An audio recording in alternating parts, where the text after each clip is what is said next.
Why does what the next person decides to do with their money make you so mad? Like, what do you think they were supposed to do to it? Send it to you?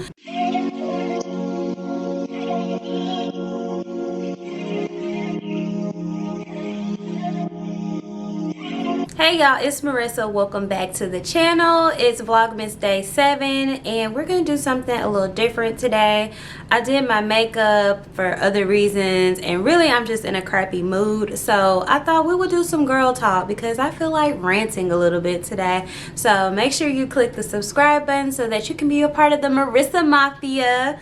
That's what I'm naming y'all. Let me know down below if you think it's corny or not, but subscribe so you can be a part of the Mafia fam, and let's hop into the video. So I really don't want to go into detail on what has me aggravated and pissed off right now, but you know, that's a topic in itself. A private life is a happy life, and I just like to take my L's in silence. Even though I'm on YouTube and I like social media and all of that, because I like social media, that's why I just choose to keep certain things to myself. Because you know, when people be arguing and breaking up and all that, we be tuned in, okay? I'm on everybody's page, I'm reading all the comments, and I just don't want to be, you know, the reality star of someone's entertainment. So I'm just gonna keep all of that to myself. I've just been enjoying the company of my friends here lately. Ever since I started a new job and I actually have weekends off, I'm available to hang out when everybody else does. So I've been taking full advantage of that. Friends are very necessary. If you don't have good friends or a good friend group, you should definitely try to find one. You cannot go through life without friends. And definitely know when to let toxic friends go, because I be seeing y'all story times and stuff like that where y'all be fighting y'all friends and be like, how you had to leave so and so behind and leave this person in 2020. I just can't relate to that. I've had the same friends all of my life. I've had maybe one or two toxic friends, and I mean, you just cut them off like you do anybody else, just like you would do any dusty man. Just snip snip. I don't know. And as for like identifying one, that's the easy part. You just have to have your eyes open and ready to receive what the universe is already letting you know. If somebody can never be happy for you, like you have some good news to tell them and they can't celebrate your wins, or like they deflect from what you're saying to what they want to talk about, like, dang, you didn't just hear me say I won $1 million. Like, can we not elaborate that on a little more before we start talking about you, you know? People like that, like, that's obvious that they're not for you, or they can always tell you what somebody else said about you. Like, come on, why are they so comfortable saying stuff like that about me to you, and you supposed to be my friend? Easy stuff, easy. You just don't want to see that the person is toxic, but when you're ready to let them go, you'll know it's time. I have my friend in my earpod. She just said that toxic friends don't inspire you. I guess if it's like you're hanging out with a bunch of stagnant people that aren't really doing anything with their lives, and you want to elevate and do more, and they're like, why you want to do that? Why you want to go to college? Why you want to get a new job? Like, friends like that. Like, why do you want to still be doing the same stuff we was doing in high school and we're almost 30? I'm really at a point where I need to be finding things to do to fulfill myself. Like, what really makes Marissa happy? I don't really have any hobbies other than like YouTube and social media. Like, I don't do any of the things that I used to enjoy anymore, like painting and drawing. Like, none of that.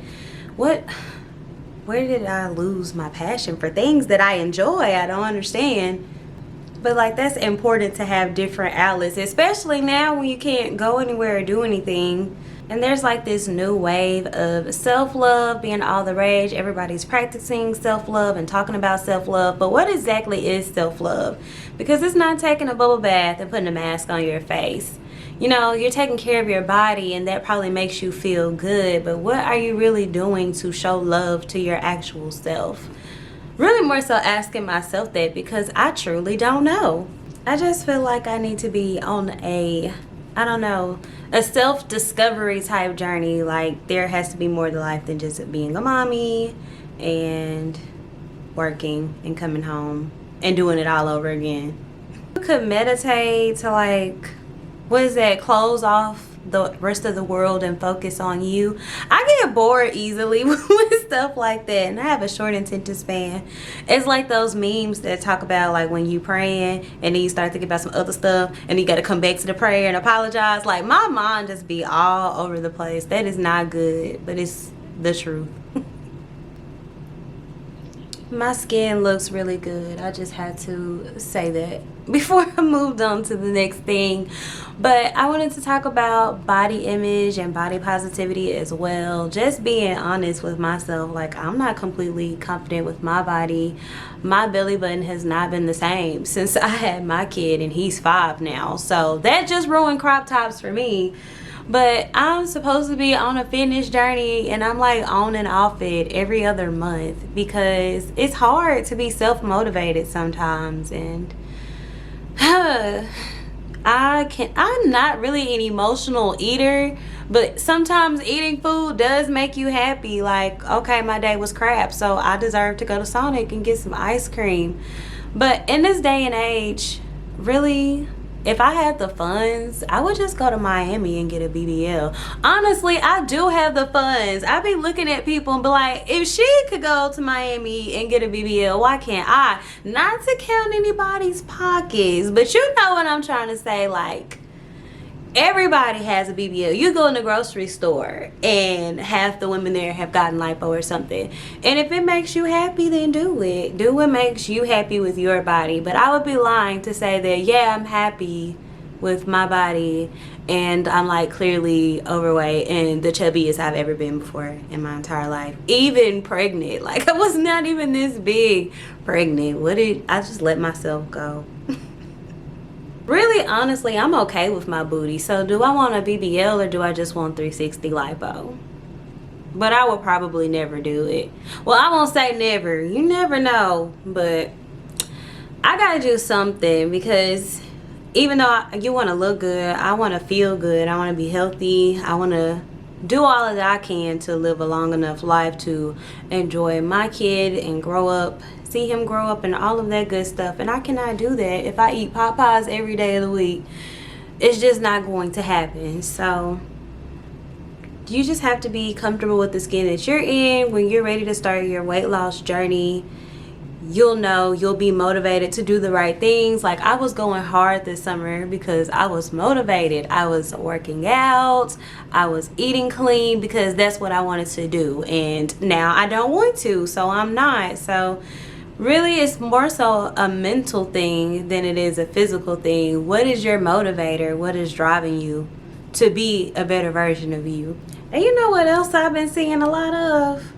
Normalizing black women in luxury. Why is that even a thing? If she can afford nice things, why is it a thing that black women cannot have nice things? Like, why does that make you bougie or think that you're better than everybody else because you can take care of yourself well? Why isn't that something that black women aren't allowed to have but all other women are?